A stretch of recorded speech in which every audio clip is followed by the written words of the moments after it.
días para todos y todas. Restan pocas horas para que en toda Cuba conmemoremos el aniversario 67 del 26 de julio. En esta fecha de 1953, un grupo de jóvenes liderados por Fidel Castro se colocaron a la vanguardia de la lucha por la verdadera independencia de Cuba, protagonizando el asalto a los cuarteles Moncada y Carlos Manuel de Céspedes en Santiago de Cuba y Bayamo, respectivamente. Las acciones del 26 de julio de aquel año no fueron el fin de un esfuerzo, sino el inicio de una lucha que culminó con la victoria definitiva en enero de 1959. Hoy, cuando nuestro pueblo con verdadero heroísmo se ha levantado abrazando al legado de Fidel, continuamos demostrando que podemos avanzar más en cada una de las conquistas logradas. Razones más que suficientes para, en nombre del sistema agropecuario y forestal cubano, dedicar este matutino especial a fecha tan memorable. Presiden esta actividad Maurice Echavarría Bermúdez, viceministro de la Agricultura. Néstor Bárbaro Hernández Martínez, secretario general del Sindicato de Trabajadores Agropecuarios, Forestales y Tabacaleros. Presentes, además, directores del órgano central, de las unidades adscriptas, directivos de OSDE, representantes de las organizaciones políticas en el Ministerio, dirigentes sindicales y una amplia representación de trabajadores del sector. Especialmente invitados para la ocasión un grupo de jóvenes militantes de la Unión de Jóvenes Comunistas del órgano central del Ministerio de la Agricultura. A continuación, Juan José León, el poeta de la agricultura, dará lectura a la poesía titulada Oda al 26 de julio, y seguidamente el grupo musical de jóvenes aficionados Babel del Instituto Preuniversitario Rosalía Abreu interpretará dos canciones: Óleo a una mujer con sombrero de Silvio Rodríguez y Hasta siempre comandante de Carlos Puebla. 26 de julio, fecha honda del pueblo cubano, cayó en fértil tierra el grano para la mejor cosecha. La patria estaba deshecha cuando un grupo noble y puro rompió del Moncada el muro, siguiendo de Martí el rastro y el fusil de Fidel Castro disparando hacia el futuro. La patria estaba encorvada por el peso de las penas, hasta que jóvenes venas sangraron en el Moncada, le arrancaron la mirada a los dos ojos de Abel. De Martí, dijo Fidel en su alegato genial, fue el autor intelectual del asalto a este cuartel. Después vino la prisión, México, el Granma, la sierra. De nuevo sintió esta tierra latir más el corazón. Creció mucho la razón, bajo de boina y sombrero, y el campesino, el obrero, clandestinos y barbudos recibieron los saludos de aquel 1 de enero. No podemos dar el acto por la COVID-19, porque hoy el país se mueve en la victoria con tacto. Debemos de andar exacto, porque este virus camina. Casi todo el pueblo opina. Agradecimiento eterno a Díaz-Canel, el gobierno y a toda la medicina. En los Estados Unidos no oyeron los que sabían, y que era un gripe decían, y ahora pagan los descuidos. Como que están dirigidos por un loco fanfarrón, van por el 4.000.000 y siguen con la idiotez. Pienso, la pandemia es la tumba de Donald Trump. El glorioso cementerio del Santiago de futuro guarda entre sus 4 muros como un pequeño misterio. Es unánime el criterio que el 26 en su entrada se escucha una campanada y Fidel sale solito, dejando su monolito a visitar el Moncada.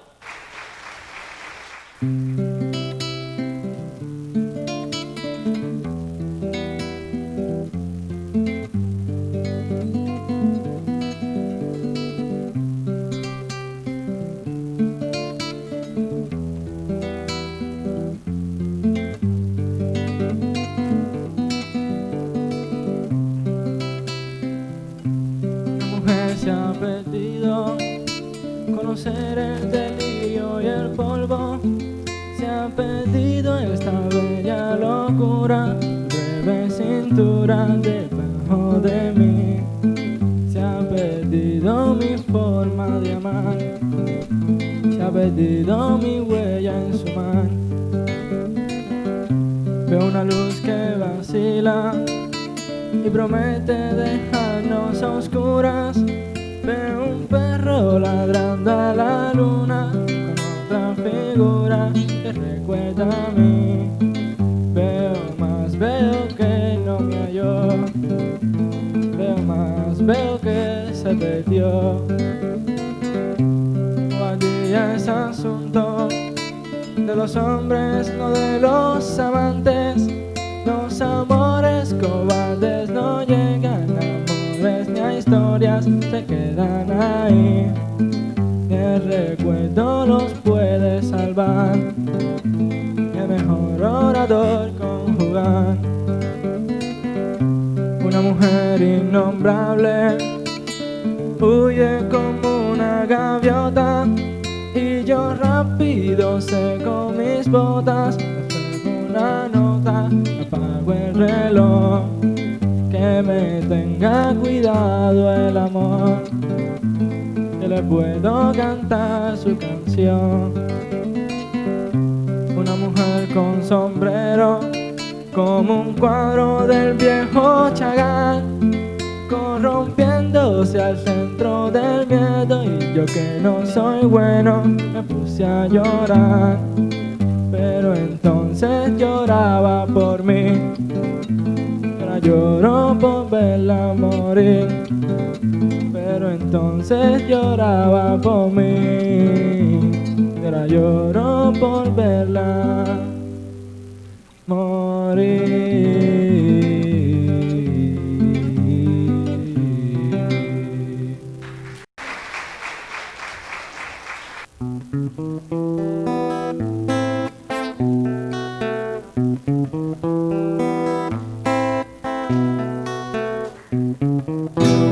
Aprendimos a quererte desde la histórica altura, cuando el sol de tu bravura le puso cerco a la muerte. Aquí se queda la clara, la entrañable transparencia de tu querida presencia, comandante Che Guevara.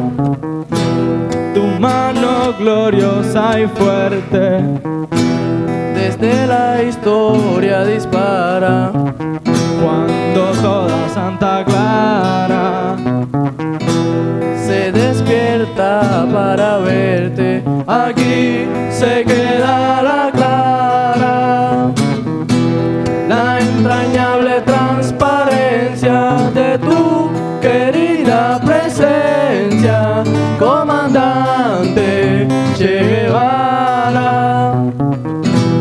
Vienes quemando la brisa con soles de primavera, para plantar la bandera con la luz de tu sonrisa. Aquí se queda la clara, la entrañable transparencia de tu querida presencia, comandante Che Guevara.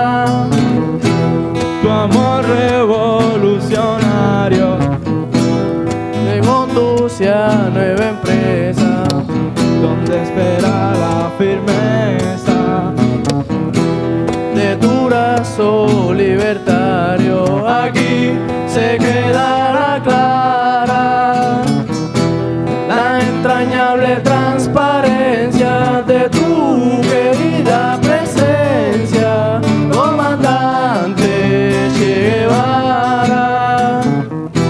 Seguiremos adelante, como junto a ti seguimos, y con Fidel te decimos: hasta siempre, comandante.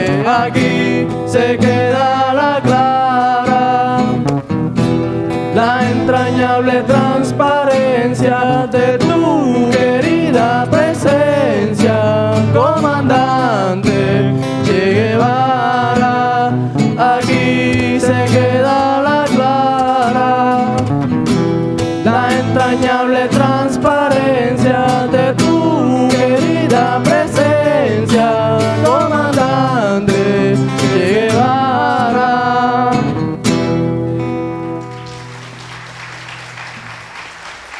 Gracias.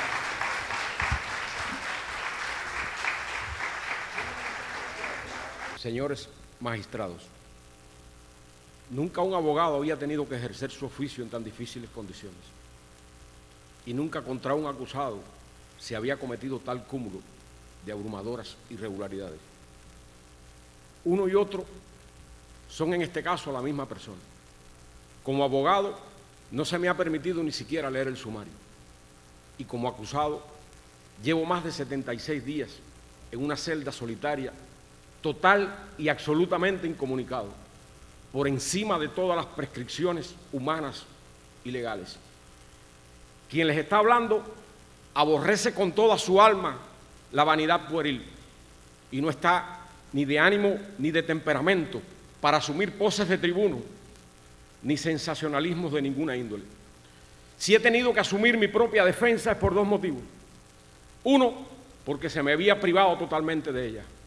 Y el segundo, porque solo quien haya sido herido tan hondo, quien haya visto tan desamparada la patria y envilecida la justicia, puede en una ocasión como esta hablar con palabras que son sangre del corazón y entrañas de la verdad. Así comenzó Fidel su alegato de defensa aquel 26 de julio, aquel 16 de octubre de 1953. Alguien en esta sala es testigo de lo que allí sucedió. Tal vez los allí presentes pensaron que Fidel se iba a retractar o que se iba a defender él. Qué equivocados estaban. Fidel defendió una causa. Tal es así que comenzó diciendo: el autor intelectual del asalto al cuartel Moncada fue José Martí, el mismo que dijo: quiero que la ley primera de esta república sea el culto de los cubanos a la dignidad plena del hombre. ¿De qué dignidad se puede hablar en un país cuyo presidente pisoteó la Constitución a través de un golpe de Estado? Por eso Fidel, en aquel histórico juicio, con palabras que eran sangre del corazón y entrañas de la verdad, denunció todo lo que estaba pasando en Cuba. Y empezó por 6 puntos fundamentales: la tierra, la industrialización, la vivienda, el desempleo, la educación y la salud. ¿Qué dijo de la tierra? El 85% de los campesinos cubanos paga renta y vive bajo la perenne amenaza del desalojo. Guardia rural, plan de machete, quema de bohíos. Más del 50% de las tierras en Cuba están en manos de extranjeros. En Oriente, que es la provincia más ancha entre la United Fruit Company y la West Indies, unen la costa norte con la costa sur. Y en el concepto de pueblo, cuando dijo: yo llamo pueblo a los más de 500.000 hombres de campo que no tienen una vara de tierra para sembrar, solo tienen trabajo 3 meses al año y el resto del tiempo pasan hambre y miseria con su familia. De la industrialización, criticó el bajo nivel, cómo los cubanos nos habíamos convertido en mano de obra barata para el capital extranjero y cómo las principales inversiones iban al ocio, al vicio, al juego.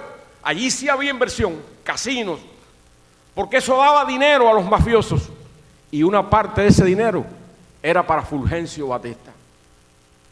La vivienda, en zonas urbanas vivían 2,5 millones de personas. El 90% de ellos no era dueño de la vivienda, pagaba alquiler, vivían hacinados.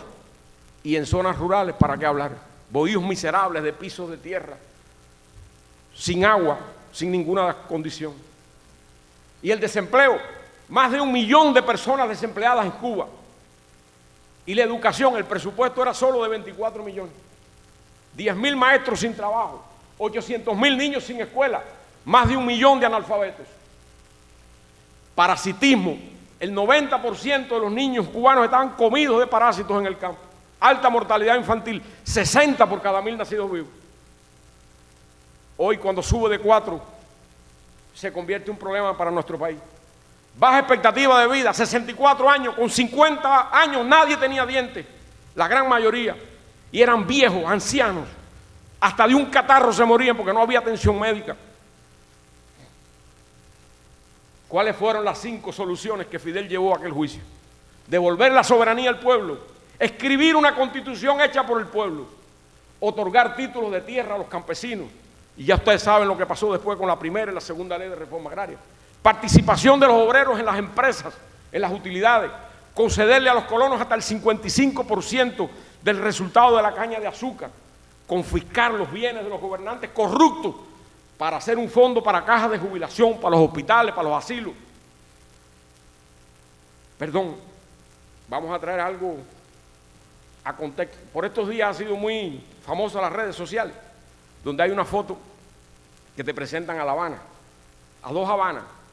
Una Habana antes del 59, con luces, con brillo, con glamour, y debajo otra, la de hoy, con baches en las calles y tal vez descolorida.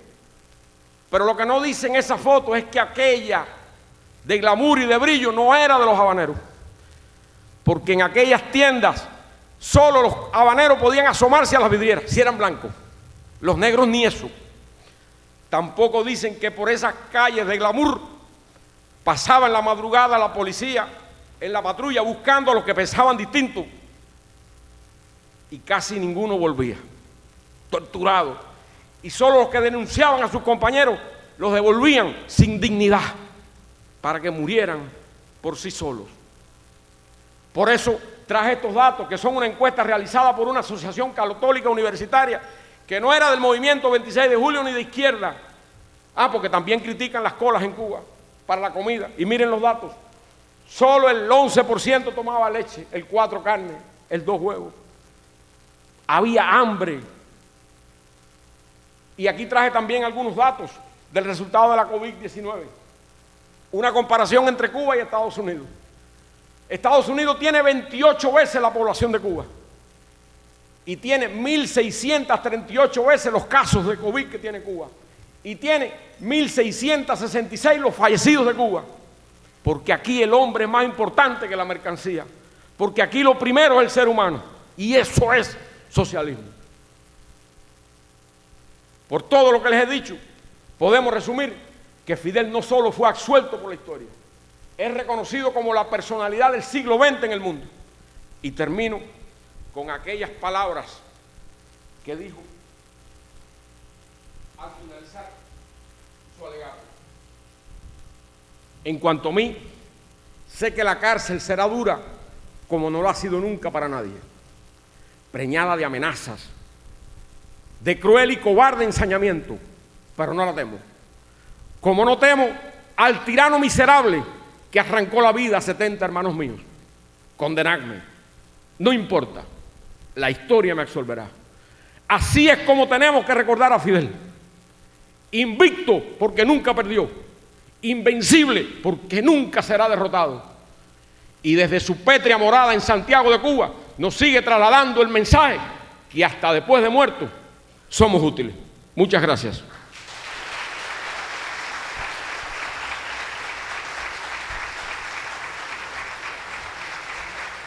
Antes de retirarme, quiero hacer una pregunta por última vez. ¿Hay en esta sala algún testigo de aquel histórico juicio? Sí, sí hay. Que se presente entonces. Pongámonos de pie en señal de respeto y admiración.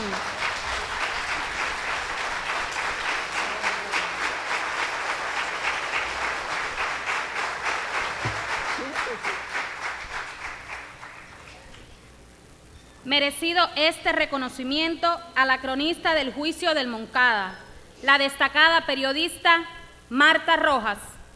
Bueno, para mí es un verdadero placer estar aquí en el Ministerio de la Agricultura esta mañana.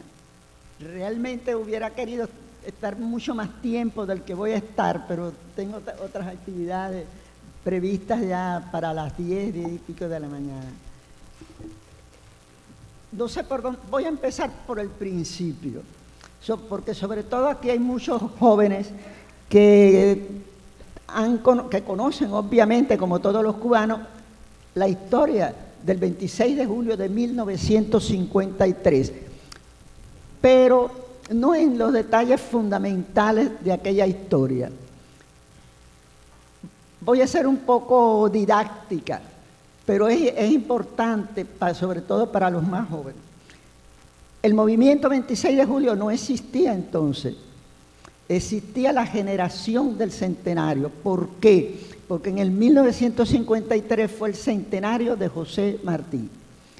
El año anterior, fue el 52, fue cuando Batista, voy a decirlo así, su nombre no, sin ningún protocolo porque no lo merece, dio el golpe de Estado del 10 de marzo.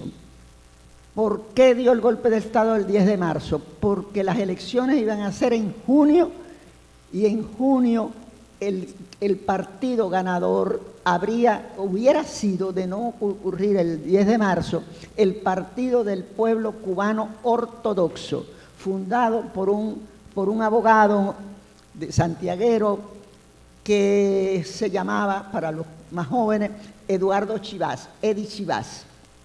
Fidel Castro, joven entonces, recién graduado de la universidad como abogado, y otros muchos jóvenes, casi todos, no todos, pero casi todos los que después irían al Moncada pertenecían a la juventud del Partido Ortodoxo. Hubo muchos movimientos, muchas actividades frente al golpe de Estado, pero Fidel había sido dirigente estudiantil, no presidente de la FEU, era dirigente estudiantil por la carrera de Derecho, ya era abogado, y sus compañeros que lo conocían de sus valores y de su actitud revolucionaria, pues se nuclearon alrededor de él. Hay bellas historias de él como abogado defendiendo a los campesinos, defendiendo a los obreros en estaciones de radio, etcétera, etcétera. Bueno, la cuestión es que para él no fue difícil que un grupo de jóvenes se le nuclearan alrededor y decidiera sacar del poder a Batista, al batistato, pero lo hizo clandestinamente, no lo hizo con ninguna bulla, lo hizo modestamente, lo fue reuniendo en células en células muy estrechas, que ahí fue uno de los grandes valores para poder lograr el asalto al Moncada, que eso fue un logro, que algunas no pasaban de 6 personas, otros podían tener 12, 14, y ninguna célula conocía a la otra. Fue uno de los movimientos más secretos y más discretos en general que hubo en Cuba. La primera demostración, y eso se sabe mucho después, ocurrió el 28 de enero del 53 en el desfile de las antorchas, que él los convocó y todos los que llevaban antorcha, eso reitero, se sabe después, eran los jóvenes de la generación del centenario, del movimiento de la generación del centenario que presidía Fidel. Bien, él se sumergió en la clandestinidad. No le voy a contar las cosas que conocí entonces. Yo en aquel momento no conocía esto. Yo estuve como estudiante en La Habana en el desfile de las antorchas, porque eso se anunció por radio, etcétera, etcétera, y fue el pueblo a rendirle tributo a José Martí. Pero es bueno como antecedente que se conozca esto. Ahora, de ahí me voy a situar al 26 de julio de 1953. La mayoría de las personas, o las personas contemporáneas conmigo, bueno, muchas personas saben que yo soy de Santiago de Cuba, aunque estudié en La Habana la carrera de periodista. Ese año yo me gradué de periodista, tenía que haberme graduado en el 52, pero por el golpe de Estado hubo unos trastornos y se aplazaron unos meses los exámenes, se cerró la universidad, en fin. las cuestiones que ocurren. La cosa es que yo no era recién graduada de periodismo. Y fui a mi casa, a Santiago, a celebrar los carnavales, como iba todos los años, en las vacaciones. Y estando en el carnaval con mis amigos contemporáneos conmigo, en cuanto a la edad y todo eso, en la zona de La Trocha, los que son de Santiago saben cuál es La Trocha, cuál es Martí, pero bueno, es un barrio de Santiago de Cuba. Ahí hay un fotógrafo santiaguero que era el representante como fotógrafo de Bohemia en Santiago de Cuba, llamado Panchito Cano Cleto, Francisco Cano Cleto. Me dice, oye Martica, ¿te quieres ganar 50 pesos? Digo, ¿y qué tengo que hacer? Digo, bueno, hacerme la crónica del carnaval y los pies de grabado, pero te tienes que quedar después que se vayan tus amigos, porque esto no, los carnavales en Santiago, para los que son de allí, no tienen fin. Es decir, que terminan al amanecer casi. Y yo me quedo con él. Pero en un momento dado, ya entrada a las 5 de la mañana más o menos, yo siento un ruido que me parecía que eran los cohetes que se tiraban, los cohetes chinos, cuando se unían las dos congas que estaban en aquel momento en un momento de auge desde el punto de vista artístico, porque es un arte también la conga de Santiago de Cuba.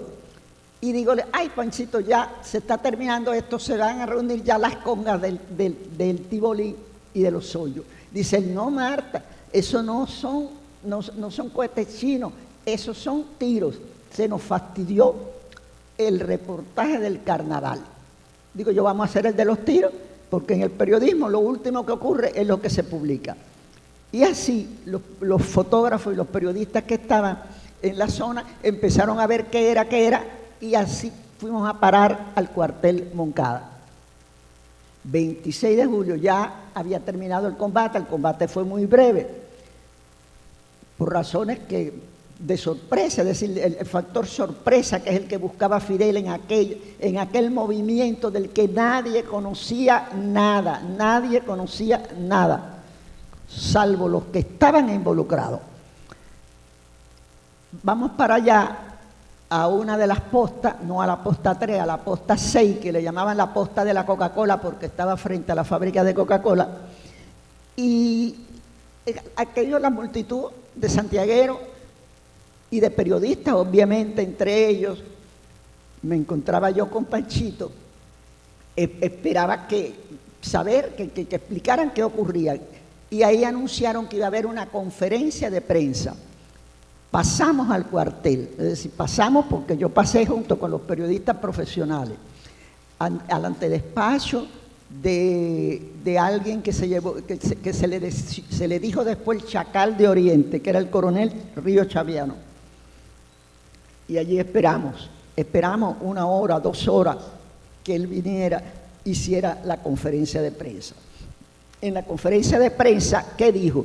Que ese movimiento, no dijo la palabra movimiento, esta es mía hoy, que ese grupo estaba pagado por Carlos Prío Socarrás, que era el presidente que Batista defenestró, que sacó del poder, que era el jefe del Partido Auténtico, y que había dado $1 millón para aquello. Bueno, dijo muchas mentiras, tantas que no se las voy a narrar. Y después dijo que los periodistas que estaban ávidos de conocer las cosas tenían que esperar porque estaban preparando el teatro de los hechos.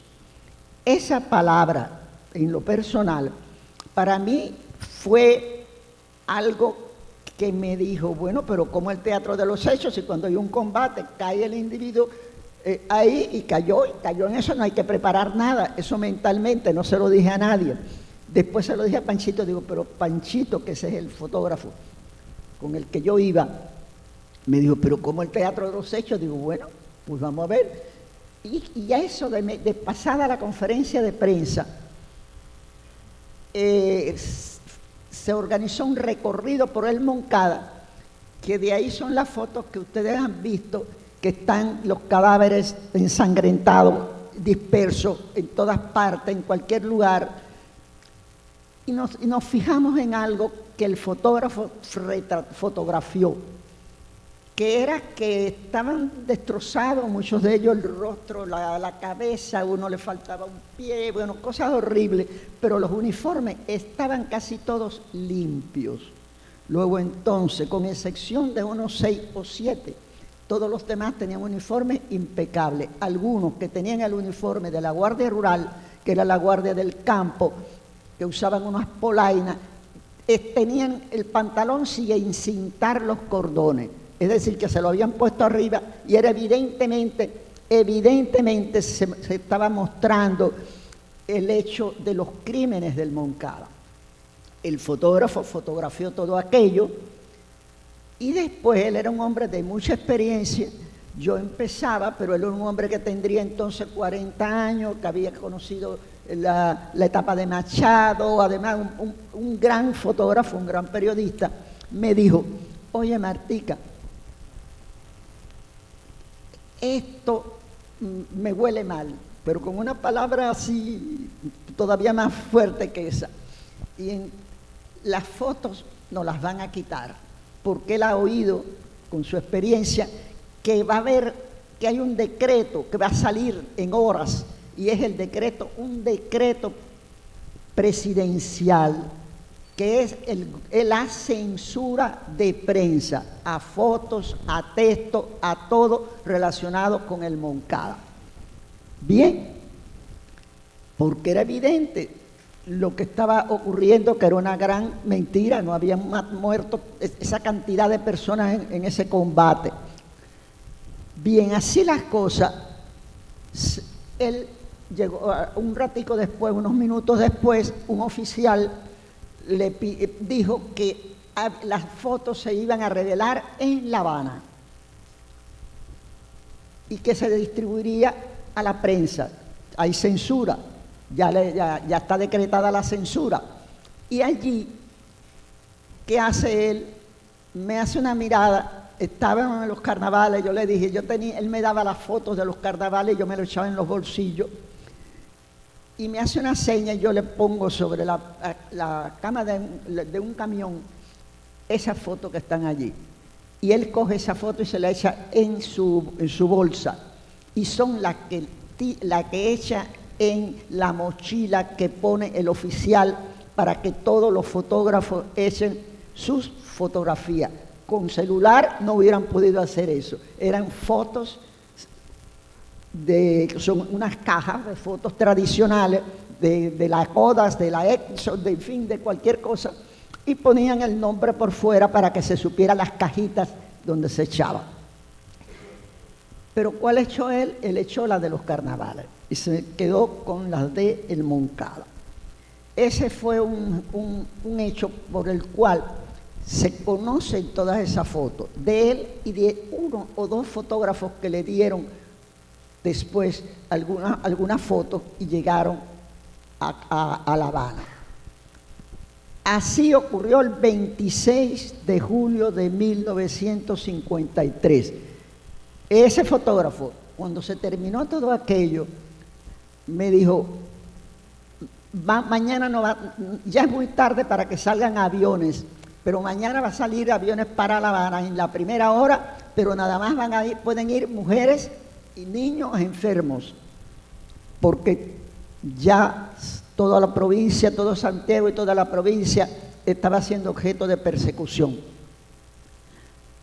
Yo te voy a revelar las fotos, reveló las fotos, y en el negativo, los negativos, que era una tira larga, como de 40, había de 32, de 22, larga, mojado, me lo dio. Me dijo, y 25 pesos para que cogiera el avión. Me dijo, tú vas a Bohemia y le entrega esto al director de Bohemia, o Enrique de la Osa, el director de la sección en Cuba, y le dices que yo me voy a perder, porque él, hombre de experiencia, periodista de experiencia, sabía lo que representaba aquello. Yo me lo imaginaba, pero él lo sabía mucho más que yo. Y así Al día siguiente yo regresé a La Habana, fui a la revista Bohemia, allí no me conocían porque yo me acababa de graduar y no hice las prácticas allí, hice las prácticas en otro lugar, pero el director y el de Bohemia y el Enrique de la Osa me hicieron pasar y yo le conté toda esta historia. Revelaron las fotos y días después, no en aquel momento, supe por qué las fotos se pudieron publicar, no todas, pero una gran cantidad de ellas se pudieron publicar en la revista Bohemia que salió esa semana. Yo hice los pies de grabado y en un pie de grabado puse, aquí aparece un fallecido, etcétera, donde tiene los pantalones, los cordones sin encintar, los cordones del pantalón de bombache. El censor, porque la censura no era una censura para que el director dijera esto sí o esto no, era un censor que leía o decía esto no va y aquello no va, físico. Yo hice la nota de la conferencia de prensa, se la entregué a Enrique de la Osa, que era el director, ya le digo, de la sección en Cuba, pero el censor se quedó a la expectativa porque el director logró. Bohemia era una revista que circulaba en toda América Latina y en los Estados Unidos y tenía representantes en casi todos los países de América Latina. Era un gran poder de la prensa y él tenía una influencia extraordinaria. Logró que se pudieran publicar fotos, pero no texto. El texto era el texto que los militares mandaron de Colombia, del hoy Ciudad Escolar, 26 de julio, donde decía que, bueno, todas las mentiras habido y por haber, etcétera, etcétera. Es decir, me preguntó el director que donde yo vivía, le dije que en una casa de huésped, me dijo, no, te tienes que ir hoy mismo para Santiago, porque el que van a matar es a Panchito. Porque Panchito me dijo, me voy a perder. Él tenía con mucha experiencia, fórmula, y llegó a La Habana en un camión, etcétera, pero era el que las fotos de los carnavales que tenían era la prueba, las fotos eran de él. Y volví a Santiago, y entonces ahí cuando vuelvo a Santiago es que empiezo a investigar. Yo no trabajaba todavía en ningún lugar, nada más que hice esa gestión en Bohemia, pero fui a los lugares con mis amistades contemporáneas, con mis amigos, con el noviecito, con esto, con lo otro, a lugares, al Hospital Civil, a la Granjita Siboney, etcétera, y fui armando aquella historia anterior al 26 de julio, y entre eso fui al Palacio de Justicia, que ahí es donde empieza el juicio. Y en el Palacio de Justicia veo a un joven que estudió en La Habana, abogado de oficio, Baudilio Castellano, Vilito Castellano, muy amigo de Fidel de la universidad. Y le pregunto cuándo va a ser el juicio. Me dice, va a ser pronto. Digo, yo me quedo aunque se terminen las vacaciones y todo, yo me quedo porque yo quiero ver ese juicio. Y así, pero ¿cómo entrar si yo no pertenezco a ningún periódico? Y él me dijo, bueno, habla con el magistrado, con los magistrados o con el presidente del tribunal, porque como es censura de prensa, a ellos no les importa que vayan periodistas porque no pueden publicar si el censor no lo aprueba. Efectivamente, le hice una entrevista donde uno de ellos, el presidente del tribunal, que Fidel luego menciona sin decir quién era el individuo, en su alegato La historia me absolverá, que dicho sea de paso, fue el 16 de octubre, aunque el compañero lo dijo, del 53. Pero el juicio comenzó el 21 de septiembre de ese año. Es cuando llevan a Fidel por primera vez al juicio y a todos los combatientes. Y se celebró en un salón de este tamaño, en el salón de actos del Palacio de Justicia, donde cabían más de 300 o 400 personas. Porque habían a todos los que cogieron por cualquier cosa por ahí, los involucraron, más todos los dirigentes de todos los partidos políticos, que había muchísimos, más los combatientes y todo, que había y los empleados, todo el que quería entrar, no les importaba porque había censura. En aquel juicio, que por vía de delito puedo acceder a los magistrados que me dan la entrevista y yo la mando a Bohemia y se publica. Y regreso yo allí antes de comenzar y le digo, va a salir la entrevista. Yo quisiera ver ese juicio que ustedes dicen que va a ser el más grande de la historia. Y ellos lo decían no por el contenido, sino por la cantidad de público que tendría. Y me dijo, ¿tu nombre es? Bueno, doy mi nombre y me lo ponen. En una lista había 24 periodistas, la última me puso a mano Marta Rojas Bohemia, así que él me nombró en Bohemia porque yo no trabajaba allí todavía. La cuestión es que el 21 de septiembre empieza el juicio de Fidel. Llevan a Fidel con él está elegantemente vestido con un traje negro azul, camisa blanca, corbata roja con unos punticos negros, afeitado y en la puerta esposado. Y cuando entra al cuartel le dice al tribunal, no se puede traer a un hombre así esposado. Yo quiero asumir mi defensa y que me quiten la esposa. Allí se forma un revuelo entre todo el público que hay, porque dentro de aquel grupo hay más de 100 militares con bayoneta calada en los costados de un salón como este. Pero lo retiran y él tenía todo el derecho como abogado de asumir su propia defensa. Incluso había otros abogados allí de partidos políticos que habían pedido eso y se la daban. Eso es una regla que existe todavía hoy en el mundo entero. Le mandan a quitar las esposas. Eso fue eso, 21 de septiembre. Tremendo, porque los guardias que le quitaban las esposas le temblaban la mano a los guardias, no a Fidel ni a los combatientes. Cuando llegó, pero bueno, le quitan las esposas y se sientan sin esposa en los lugares que le corresponden. Y ahí Fidel pide la palabra y dice, quiero asumir mi propia defensa. Eso también era obligatorio, de acuerdo con las leyes jurídicas, para un abogado.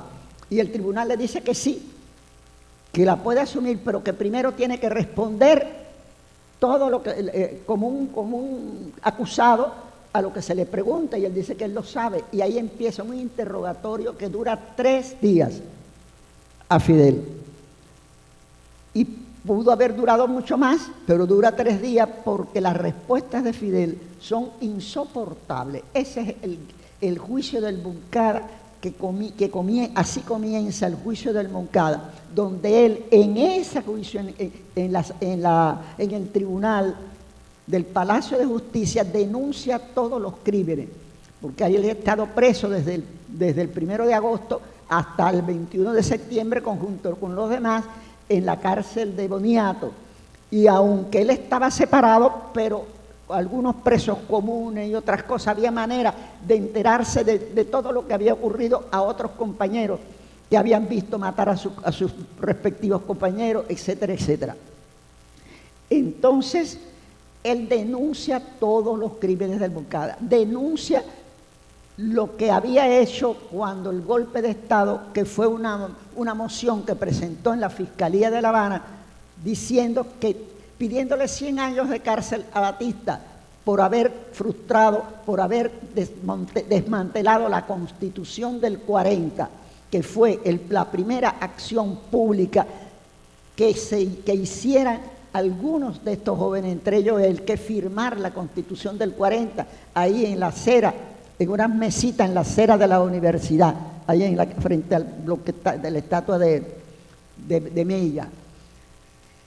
En fin, ese juicio donde todos declararon, cuando Fidel terminó su declaración, que fue un día entero, respondiendo, él le recuerda al tribunal que él quiere asumir su defensa. Y le dice, bueno, sí, pero no tiene toga, pero sale un abogado y le busca una toga, un abogado de allí que se llamaba de apellido Saburín, que era alto, un lato alto, que sea más o menos parecido, de la estatura de Fidel, y le da una toga.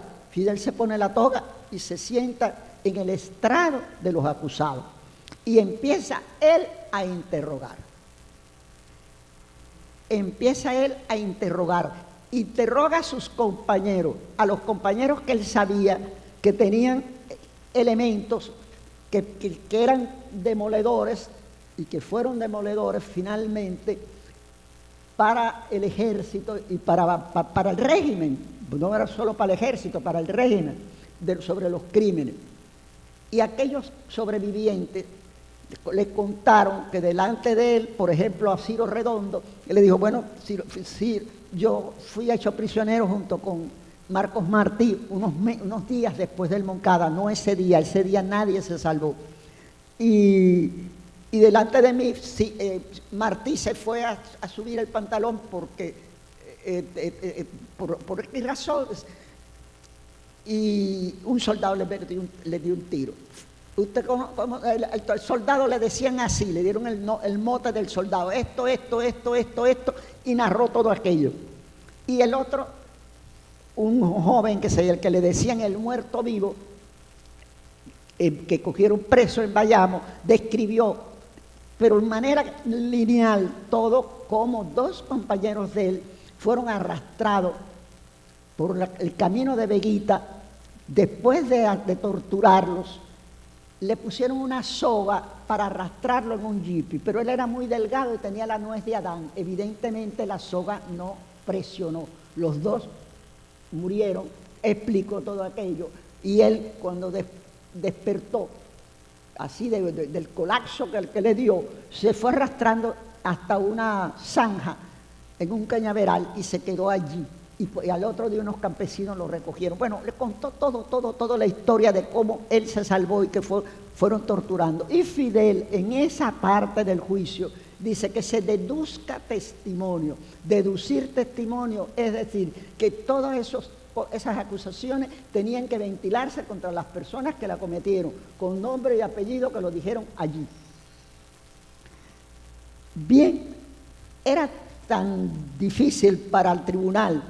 Yo digo difícil porque aunque todos habían jurado los estatutos constitucionales, pero de todas maneras querían dar la forma de un juicio verdadero, y no era un juicio verdadero, porque se descubrieron todos los crímenes. Faltaban por declarar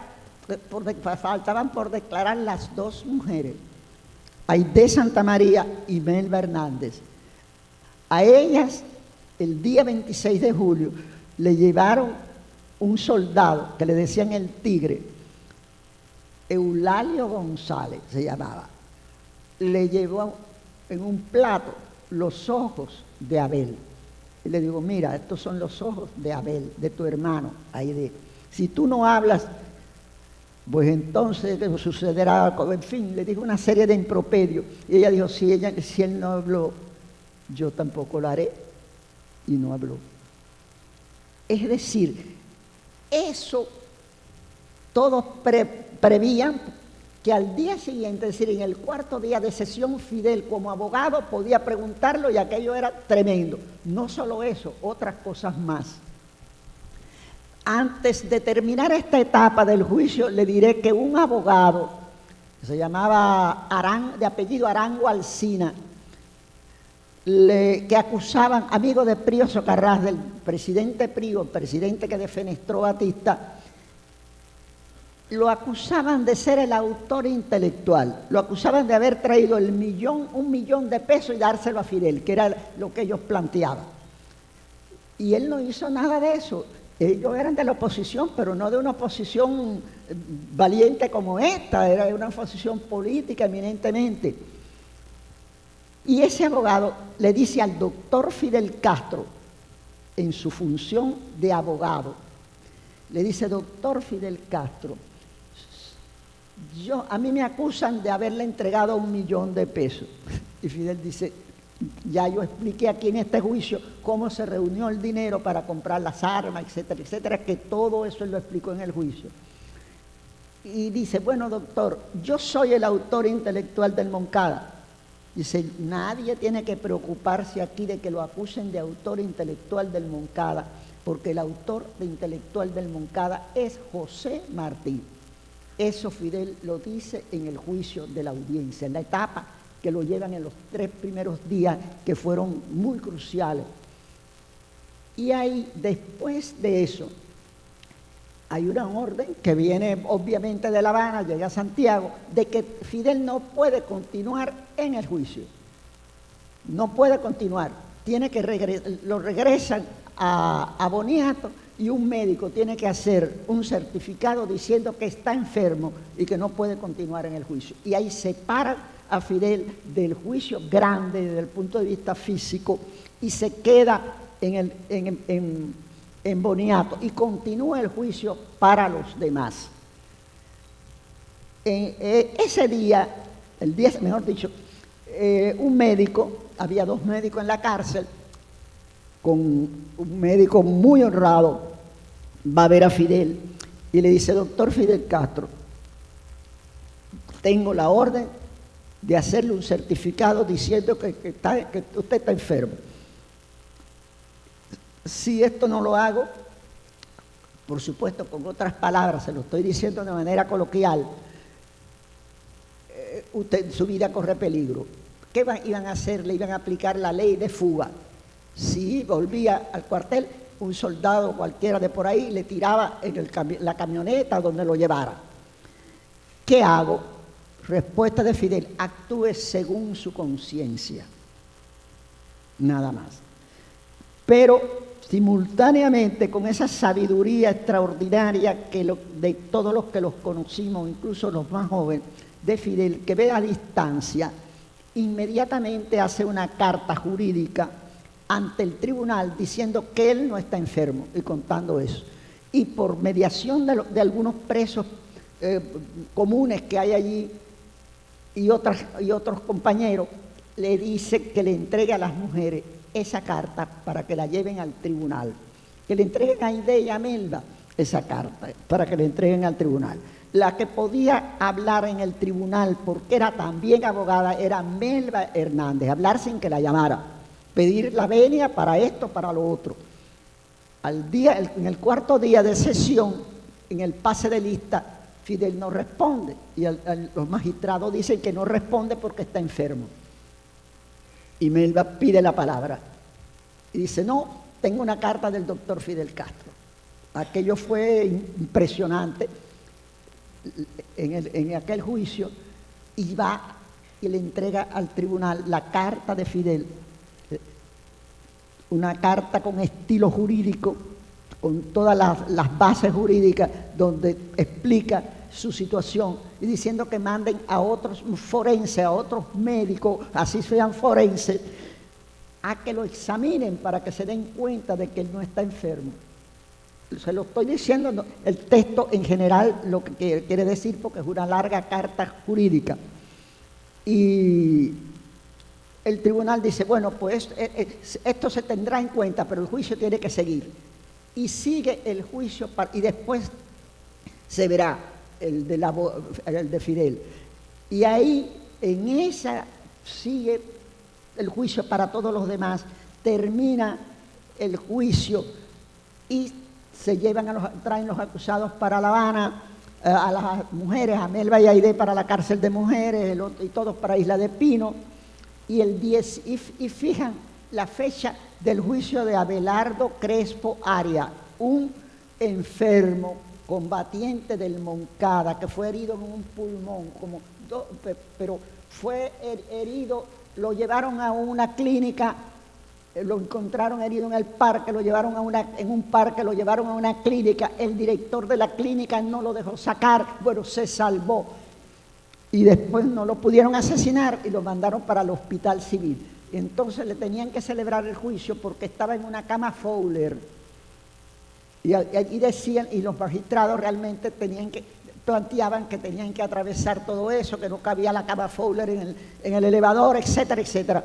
Y decidieron hacerle el juicio a Abelardo en el hospital civil, en una salita que es no un octavo, es una cosita cuadrada, es un saloncito chiquito, que era el cuarto de estudio de las enfermeras. Y plantearon que aprovecharían de una vez y le hacían el juicio, le terminaban el juicio a Fidel. Y es allí, el 16 de octubre, donde el fiscal cree que ha hecho una cosa extraordinaria, porque Fidel estaba preparado, es obvio, por su inteligencia, por su, en fin, no quiero hablar porque todos lo conocieron de una manera o de otra, todos los que están aquí seguro, o conocen su palabra, pero pensaba el fiscal que si le hacía preguntas iba a ocurrir lo del juicio grande, lo del juicio en la audiencia, y no le hace preguntas a Fidel, sino usted reitera que sí, que es el autor, que fue el autor, sí, yo, que se va. ¿Y para qué no hablara? Para que no tuviera argumentos, porque ustedes saben que el fiscal es los que han visto algún juicio, aunque sea en película, que el fiscal es el que se impone con los cargos, que da elementos, los cargos sobre los acusados. Pero él nada más que dice eso, y entonces le da la palabra a Fidel para que se defienda. Y ahí es donde él pronuncia lo que hoy se conoce como la historia me absolverá. Porque las últimas palabras que él dice, ya el compañero habló de lo que dijo, de lo que dice en la historia me absolverá. No se habló de una de las cosas, no lo principal, porque todo allí es importante, todo el programa político de la revolución. Él habló hasta la importancia del turismo, de todo lo imaginable, además de la reforma agraria, de la educación, de la salud pública. En fin, no voy a referirme, eso ocurrió el 16 de octubre, porque el que no la ha leído la puede leer, y además es el programa de la revolución, pero el programa que seguirá y que es vigente y que seguirá siendo vigente. Hay una parte en el juicio donde él dice: gracias por la atención que me están prestando. Ojalá tenga aquí a un ejército entero. ¿Por qué? Porque tanto en aquel juicio que yo le dije que había militares con bayoneta calada dentro del recinto, aquí en ese cuartico había más militares que civiles. Civiles, además de los magistrados, habíamos 6 periodistas en cuyos órganos de prensa no podían publicar nada. Entre ellos estaba yo, porque fueron los primeros 6 que llegaron al hospital. ¿Y por qué los dejaron entrar? Porque la ley del Tribunal de Urgencia decía que para celebrarse un juicio de urgencia tenía que ser oral y público. Y en la propia historia me absolverá, Fidel dice que tengo como único público a 6 periodistas en cuyos órganos de prensa no podrán publicar nada. Es decir, que todo se armó para que aquello quedara silente, todo quedó, que no quedara nada. Ahora, en el juicio grande, en cuanto al tamaño, mis colegas, les decía colegas porque aunque yo todavía no trabajaba, empecé a trabajar después, al terminarse el juicio, no tomaban nota, porque en definitiva no le podían publicar nada, absolutamente nada más que decir que hoy declararon fulano, fulano, fulano, y pasó esto y esto, punto. Pero yo decía, esto algún día se tendrá que publicar, y cogía nota de lo que decía cada quien, de la descripción del lugar, la ropa que vestían, en fin, todo lo que fui armando. Llegaba a mi casa, lo pasaba en máquina día por día, y cuando se terminó el juicio tenía ya más de 200 páginas escritas en máquina de escribir, que yo la tomaba en una notica así chiquitica, y lo contaba, y lo contaba, y lo contaba, y así. Eso no era una prueba, yo sabía que no se podía publicar en aquel momento, pero que algún día se publicara.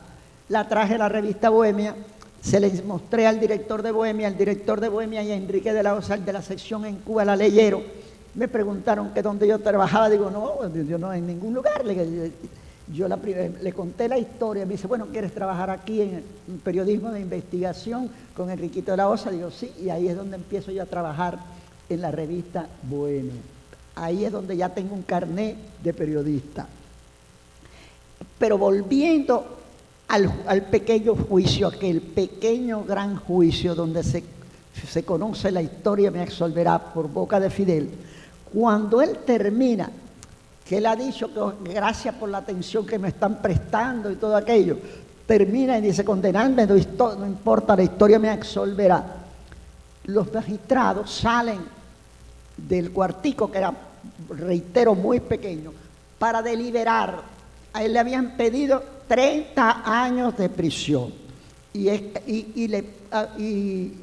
la condena es de 15. ¿Por qué? Porque él demostró jurídicamente, que de eso se habla poco, pero muchas del doctorado honoris causa en universidades se lo dan por la defensa desde el punto de vista jurídico de aquella acción. Entonces él desmonta completamente el juicio, de manera que ese juicio es ilegal, porque el tribunal de urgencia está organizado, está concebido de acuerdo con la Constitución del 40, pero la Constitución del 40 no existe, porque Batista la quitó y puso unos estatutos constitucionales. Y entonces a él tienen que cogerle otro artículo que es por una revuelta, por esto, por lo otro, es largo, no se lo puedo explicar, y por eso es 15 años lo que la sentencia. Pero en el interín, en que ellos están afuera simulando que están trabajando, Fidel es el amo, así, es el líder, el amo de todos los que estábamos allí, porque había una expectación muy grande. Además de los magistrados estaba el secretario de la audiencia, 2 abogados, el abogado del herido y el abogado de un acusado que incorporaron allí, la hija del magistrado, los taquígrafos y las enfermeras que estaban oyendo por la ventana hacia abajo. En fin, es un espectáculo realmente que yo lo revivo cuando estoy allí. Y Fidel sale del lugar donde habla, que hay una mesita, y él está detrás, y empieza a caminar por ese local. Le va donde está Abelardo Crespo, el herido, y le pregunta cómo está, etcétera. Habla con Vilito Castellano, el abogado, a esto, lo otro, y llega donde están los periodistas. Que es la primera vez que eso nunca lo olvidará, que bueno, Fidel Castro se dirige a mí. Estábamos los 6 periodistas allí y me dice, óyeme, así, Fidel hablaba en conversaciones coloquiales bajito, me decía, te vi, tomaste nota. Digo, sí.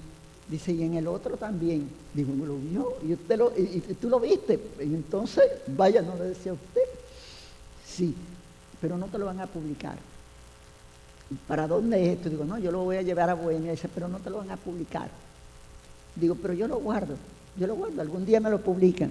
Y entonces él me hizo así, una seña como, vaya, pero como contento con la idea de que yo le dijera eso. Y ahí le pregunta a otro que donde trabaja, en fin, conversa brevemente. Y entran los magistrados, él vuelve a su puesto, le dictan la sentencia y llega el momento que tiene que salir. Y aquí hay otra cosa interesantísima desde el punto de vista de la fuerza que tuvo la palabra de Fidel y la concepción del Moncada y todo aquello, que es que le da, uno de los oficiales que va con él del ejército, le dice a un militar, a un cabo, un soldado, que le ponga las esposas.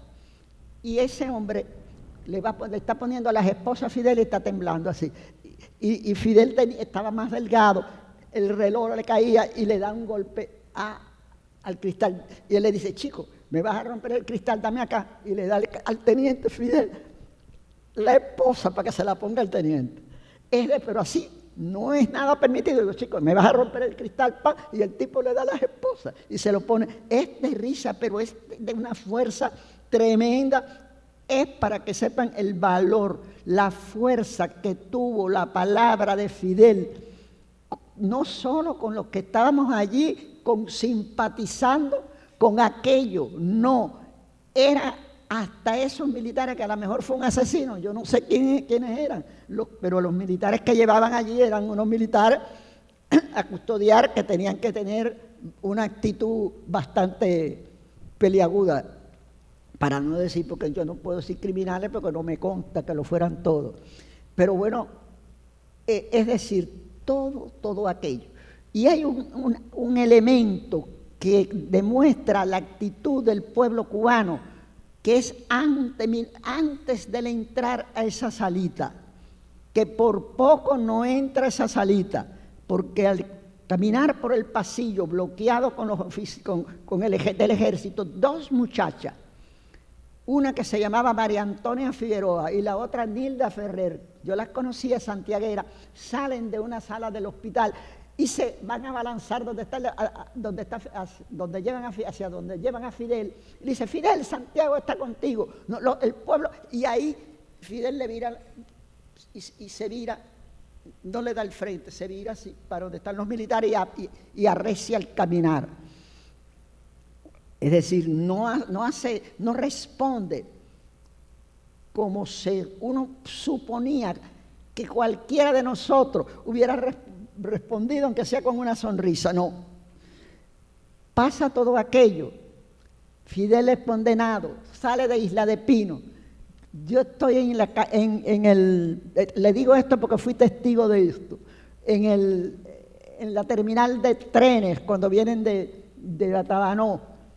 Y allí me encuentro a Aide y a Melba. Voy con ellas al apartamento donde Fidel va a vivir, que es un apartamento, un edificio que se llamaba Le Printemps, en la calle 23 y 18, donde vivía la hermana mayor de él, Lidia Castro Argote.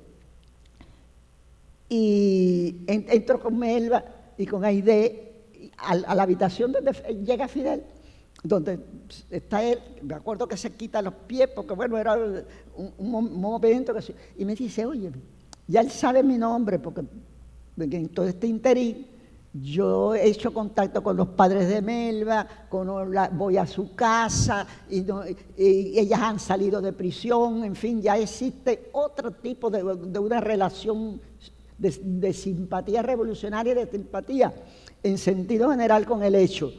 Y entonces me dice, oye, Marta, tú eres de Santiago. Digo, sí. ¿Tú sabes el nombre de aquellas dos muchachas que me interceptaron cuando yo iba para el juicio? Digo, sí, María Antonia Figueroa y Nilda Ferrer. Dice, ¿tú las conoces? Digo, sí. ¿Y tú sabes dónde vive? Digo, sí. Dice, bueno, dale la dirección a Yeye, que me tengo que excusar con ellas. Y la manda a buscar. Y vienen ella a casa de Melba. Esto es para que conozcan el sentimiento de Fidel, ya no solo el tribuno. Y entonces, en casa de los padres de Melba, que era en Jovellar 107, le dice a María Antonia, porque Nilda no puede venir, porque ella es empleada de comercio y era un sábado, qué sé yo. Y María Antonia era maestra. Y le dice, óyeme, qué mala revolucionarias son ustedes, pero muertos de riéndose. Y ustedes no se dieron cuenta que esa es la única tribuna que yo tenía, la única y la última tribuna que yo tenía, que me habían sacado del primer juicio. ¿Cómo me iban a interrumpir que yo dijera este programa? Y entonces después, bueno, pero riendo, y entonces ella se quedó y dice, si yo le respondo a usted o tengo un gesto de simpatía, me hubieran sacado de ese juicio también. Me juzgan por ahí. Dice, ¿sabe dónde? O me matan, y lo de menos es que me mataran, pero esa era la única tribuna que yo tenía. Yo tenía que decir todo eso y que lo oyeran la gente. Y después que le dice eso con simpatía, no es regañando, le dice, bueno, mira, pero yo les voy, ustedes van a, vaya, el gesto aquel es un gesto extraordinario, que se le dice, mira, María Antonia, ¿qué es lo que hace tu amiga? Dice, bueno, la otra compañera, dice, bueno, ella es empleada de comercio, que ella era cajera de una empresa comercial, y tú eres maestra, Marta me lo dijo, yo, sí. Dice, bueno, mira, te voy a nombrar como la primera tesorera del movimiento 26 de julio, que ahí es donde se llama 26 de julio. Después que salen de prisión, no podía llamarse movimiento 26 de julio antes, porque fue el 26 de julio era secreto. Entonces, antes era la generación del centenario. Entonces, dice, te voy a nombrar la primera tesorera. Y ella, bueno, lo agradece, qué sé yo, pero se queda ahí, se sienta, esperando. Y Fidel habla con otros compañeros que entran y que salen y que esto, que lo otro, porque él acaba de salir de la cárcel, lleva muy poco tiempo en la calle. Y le dice, bueno, pero tú nos decías que tenías que irte, que tienes que estar el lunes. Sí, bueno, mira la hora que es, porque él le había dicho que había venido y tenía que volverse ahí. Dice, bueno, Fidel, ¿y el dinero? Porque es tesorero. Dice, no, yo no tengo, mira, ni un kilo. El dinero lo busqué. Esa es una de las cosas que tiene que hacer. Que tienen que hacer ustedes, recaudar el dinero. Es decir, que el tesorero tenía que recaudar el dinero, lo que es así. Porque nosotros, yo no tengo, mira, yo acabo de... El dinero, entonces, ahí ella se ríe, que se vuelve a Santiago, y bueno, ella después ahí se reúne con jóvenes que están alentados por el hecho del Moncada, con Fran, con Vilma, con fulano, con Mengano, con Celia, en fin, y se va nucleando y ya la historia es otra. Esto es en sentido general cómo fue el juicio del Moncada. No fue solo el 16 de octubre, aunque ese día es un día extraordinario porque es cuando él puede pronunciar bajo esa circunstancia de hacer quedar mal a las que lo proclamaban, que el pueblo estaba con él, de todo, porque el objetivo de él era que de alguna manera se supiera. Ese juicio lo pronunció oral.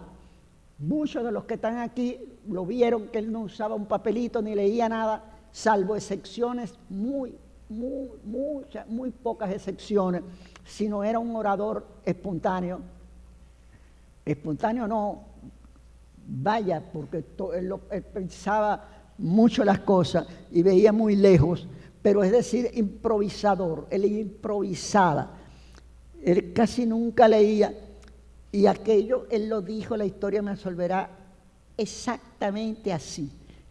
Habría que hacerle arreglos quizás de estilo y cosas mínimas, pero fue oral, porque él no podía llevar nada, ni le permitían escribir nada en la cárcel de Boniato. Fue en Isla de Pino donde él reconstruyó su discurso completo y entonces le dio la misión de publicarlo a Aide y a Melba, que 8 meses después salieron de la cárcel porque ellas fueron, el doctor Baudilio Castellano logró demostrar que ellos fueron como enfermeras al hospital, etcétera, etcétera, y le dio esa misión y se publicaron 10.000 ejemplares, pero él pidió que publicaran 100.000, lo cual era algo inaudito, porque aquí no se publicaba ni a don Fernando Ortiz le publicaban 100.000 libros en aquel momento, pero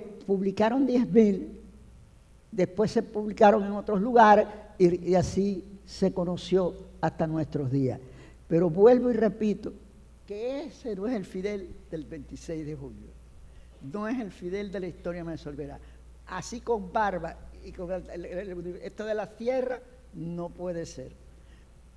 Desde el punto de vista artístico está muy bello, pero la historia me resolverá no fue eso.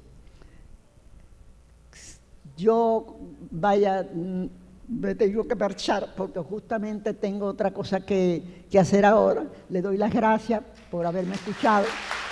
Y eso es todo. Muy bien, 2 minuticos. 2 minutitos ahí que la van a sorprender ahora. 2 minutitos, por favor. No, pero me voy a parar ya, que me tengo que ir.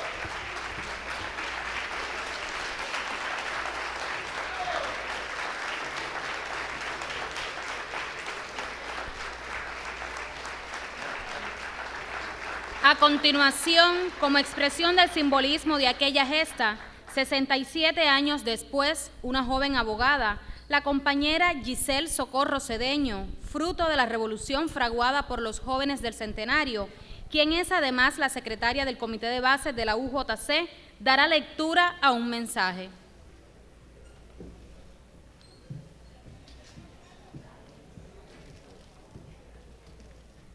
Buenos días. Cubanos que me escuchan, hoy, 24 de julio de 2020, a solo 2 días de conmemorar el 67 aniversario de los asaltos a los cuarteles Moncada y Carlos Manuel de Céspedes, protagonizada por Fidel y un grupo de valientes jóvenes decididos, alzo mi voz, en nombre de la Juventud Comunista del Sistema Agropecuario y Forestal Cubano, para ratificar nuestro apoyo irrestricto e incondicional a la obra de la revolución. Llevamos impreso en nuestras mentes y en nuestros corazones, como se fija el hierro en la piel del ganado, el fragmento del poema Abdala, escrito por Martí con apenas 14 años, y cito: el amor madre a la patria no es el amor ridículo a la tierra, ni a la hierba que pisan nuestras plantas, es el odio invencible a quien la oprime, es el rencor eterno a quien la ataca. Somos el fruto de una revolución genuina que cumplió su promesa de servir a los humildes, por los humildes y para los humildes. Hoy, los agradecidos en reciprocidad le devolvemos el compromiso de defender esta tierra, este cielo y esta bandera al precio que sea necesario. Jóvenes agropecuarios, por la sangre derramada, por la justicia lograda, por nuestro futuro y el de los hijos. Repetimos con Raúl Gómez García, el poeta del Centenario: seguimos en combate. ¿Tomaste nota, Marta?